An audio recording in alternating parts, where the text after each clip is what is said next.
უკვე თითქმის ყოფილი უნგრეთის პრემიერ-მინისტრი ვიქტორ ორბანი და მისი თანამოაზრეები აქტიურად გამოაქვთ ფული ქვეყნიდან და გაქცევის გეგმას ამზადებენ. გარდა ამისა, ოლიგარქები, რომლებიც ვიქტორ ორბანს უჭერენ ხარს, ათეულობით მილიარდ ევროს გააქვთ გაერთიანებულ არაბთა ემირატებში, აშშ-ში, ურუგვაიში და სხვა შორეულ ქვეყნებში. ასევე სასწრაფოდ ხიდიან საკუთარ ქონებას უნგრეთში. და ისინი ყველა უახლოეს მომავალში ქვეყნიდან გაქცევას ამზადებენ. ასეთი ხმამაღალი განცხადებით დღეს გამოვიდა უნგრეთის მომავალი პრემიერ-მინისტრი პეტერ მადიარი, რომლის პარტიამ დამაჯერებელი გამარჯვებით დაამარცხა ვიქტორ ორბანის პარტია არჩევნებში. ამავე დროს მადიარი ბრიუსელში მიემგზავრება სასწრაფო მოლაპარაკებებისთვის ევროპის კომისიის წარმომადგენელ ურსულა ფონ დერ ლაიენთან, რათა უნგრეთისთვის ევროკავშირის ფონდებიდან მილიარდობით ევროს გამბლოკვა შეძლოს. მედდა. მე მქვია ალექსეი პეჩი, მოდით ერთად განვიხილოთ ეს თემა. მაგრამ სანამ დავიწყეთ, გთხოვთ გამოიწეროთ ეს არხი, მოიწონოთ ეს გამოშვება და დაწეროთ ნებისმიერი კომენტარი ამ ვიდეოს ქვეშ. გარდა ამისა, გამოიწერეთ ჩემი Telegram არხი პეჩი ნიუსი, ბული მასზე მოცემული ამ ვიდეოს აღწერაში, იქ ჩვენ ვაქვეყნებთ ოპერატიულ სიახლეებს მათი მიღებისთანავე.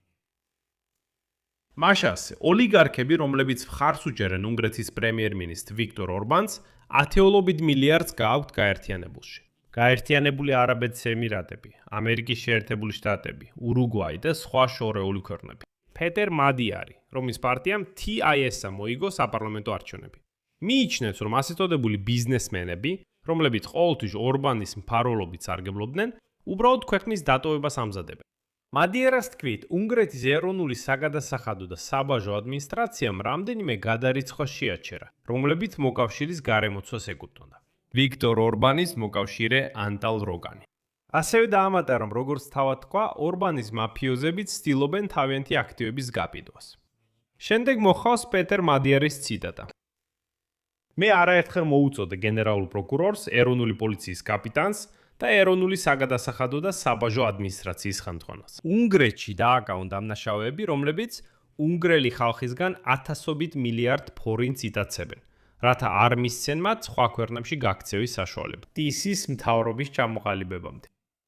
უნგრეთის მომავალმა პრემიერ-მინისტრმა მოუწოდა როგორც ადგილობრივ, ისე უცხოელ ინვესტორებს, არავითარ შემთხვევაში არ შეიძინონ ორბანის მაფიის აქტივები, რადგან ასეთ შემთხვევაში მათ შეიძლება მოუწიოთ ეროვნული აქტივების დაბრუნებისა და დაცვის სამსახურის წინაშე წარდგომა. ანუ მან გააფრთხილა, რომ შეგიძლიათ შეიძინოთ, მაგრამ თუ შემდეგ დადასტურდება, რომ ეს აქტივები კორუფციული გზით არის მიღებული, მაშინ კანონის მიხედვით ეს ქონება უბრალოდ ჩამოგერთმევთ. ასევე მადიარმა აღნიშნა, რომ ორბანთან დაახლოებული რამდენიმე ოლიგარქის ოჯახი უკვე გაემგზავრა უნგრეთიდან. მისი თქმით, ციტატა: რამდენიმე გავლენიანმა ოლიგარქის ოჯახმა შვილების სკოლიდან გამოიყვანა და მათი გამგზავრებისთვის სანდო დაცვას აწყობენ. და თუ მადიარმა პირადად ანტალ როგანი გაიხსენა როგორც მაგალითი იმისა, ვინც ახლაც ცდილობს ქვეყნიდან გაქცევას, რადგან ის ახლოს იყო ვიქტორ ორბანთან, მის შესახებ ცოტა უფრო მეც კი ამბობთ. იმიტომ რომ ეს ვიქტორ ორბანის გარემოცვაში კორუფციის შესანიშნავი მაგალითია. ანტალ როგანი ერთ-ერთი ყველაზე გავლენიანი უნგრელი პოლიტიკოსია. ვიქტორ ორბანის პრემიერ-მინისტრის აპარატის ხელმძღვანელი, რომელიც კურირებს დაზვერვასა და მედია სტრატეგიას. ის ვიქტორ ორბანის მთავარი თანამოაზრეა, რომელიც უზრუნველყოფს მმართველობის სისტემის ფუნქციონირებას. მაგრამ 2025 წლის იანვარში ის მოულოდნელად ამერიკის შეერთებული შტატების სანქციების ქვეშ მოექცა კორუფციის გამო. დიახ, ეს მოხდა დონალდ ტრამპის დროს, რომელიც ასე აქტიურად უჭერდა მხარს თავად ორბანს. მაგრამ სიმართლე რომ ვთქვათ, შემდეგ 2025 წლის აპრილში დონალდ ტრამპის ადმინისტრაციამ გადაწყვიტა ანტალ როგანისთვის სანქციები მოეხსნა. ისე საიდუმლოდ ახსნა განმარტების გარეშე, უბრალოდ გააუქმეს ისინი. როგანი უნგრეთის მინისტრთა კაბინეტს ხელმძღვანელობს, რაც მას ორბანის მარჯვენა ხელად და ფაქტობრივად გავლენით მეორე ადამიანად აქცევს. ასევე ის უნგრეთის სამოქალაქო დაზვერვის სამსახურებს კურირებს. იგივე ითვლება პარტია ფიდესის მედია სტრატეგიის არქიტექტორად, რომელიც მთავრობის საქმიანობის გაშუქებას მედიაში აკონტროლებს. და ის ფაქტი, რომ მადიარი ამ ადამიანის წინააღმდეგ წავიდა, უკვე მიუთითებს იმაზე, რომ მადიარი ნამდვილად აპირებს ორბანის ძველი სისტემის წინააღმდეგ ბრძოლას. როგორც ჩანს, თავად ორბანიც ამზადებს ნიადაგს გაქცევისთვის. უნგრეთის მიმავალმა პრემიერ-მინისტრმა, მას შემდეგ რაც მისმა პარტიამ ფიდესმა არჩევნებში დამარცხება განიცადა, გამოაცხადა, რომ დეპუტატის მანდატზე უარს ამბობს. შემდეგ ორბანის ციტატა: ეხლა მე პარლამენტში კი არა, პატრიოტული მოძრაობის რეორგანიზაციის საქმეში ვარ საჭირო. მანდატი, რომელიც ფიდესის პირველმა კანდიდატმა მივიღე, ფაქტობრივად ფიდესის საპარლამენტო მანდატია. ამიტომ გადავწყვიტე, რომ მასზე უარი თქვა.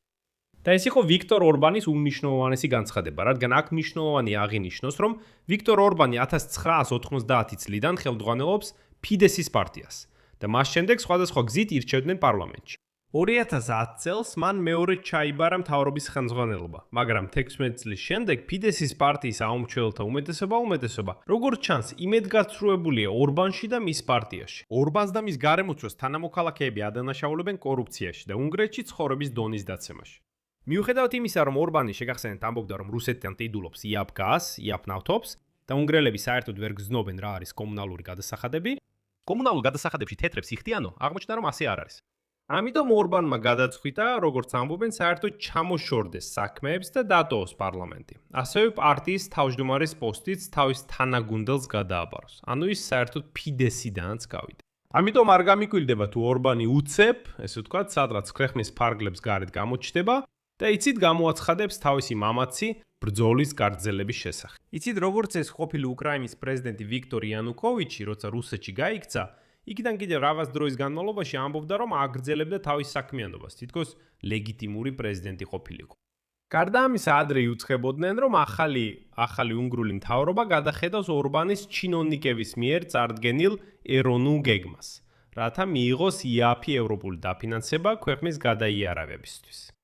უმადია რა გამოხატავს შეშფოთებას ამ გეგმით დაკავშირებული კორუფციული რისკების შესახებ. კიდევ ერთხელ ვიქტორ ორბანი, ევროსკეპტიკოსი, რომელიც ყოველთვის ბრიუსელისკენ აფურთხებდა, სწორედ ამ ბრიუსელიდან იღებდა ფულს, თანაც უზარმაზარი რაოდენობით.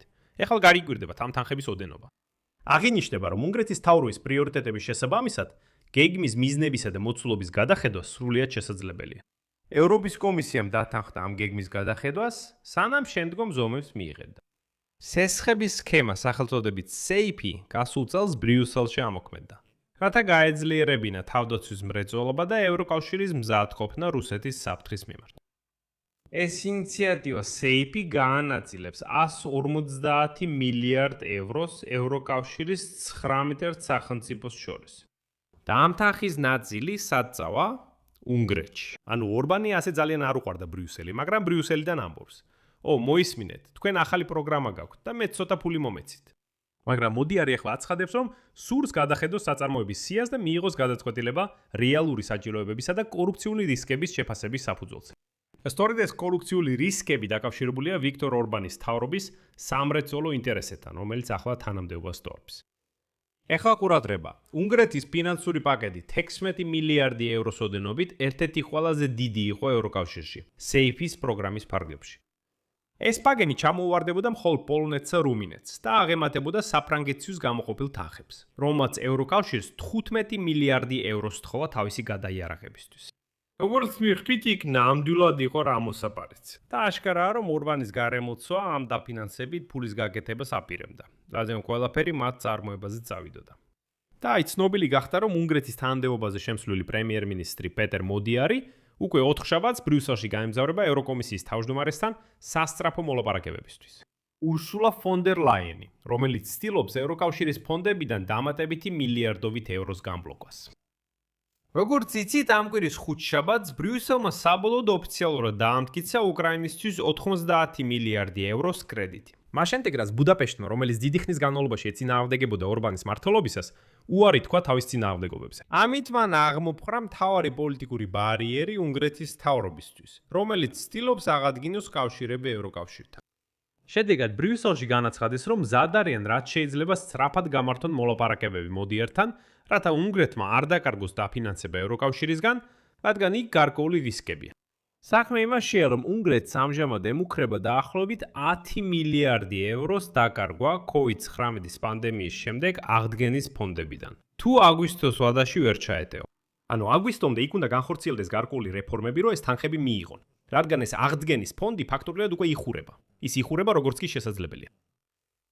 დამატებით კიდევ დაახლოებით 18 მილიარდი euро დარჩენილია გაკინული დემოკრატიული პრინციპებისგან ორბანის მმართველობის დროს გადახოვის გამო. აი დაითვალეთ, აქვე რამდენია.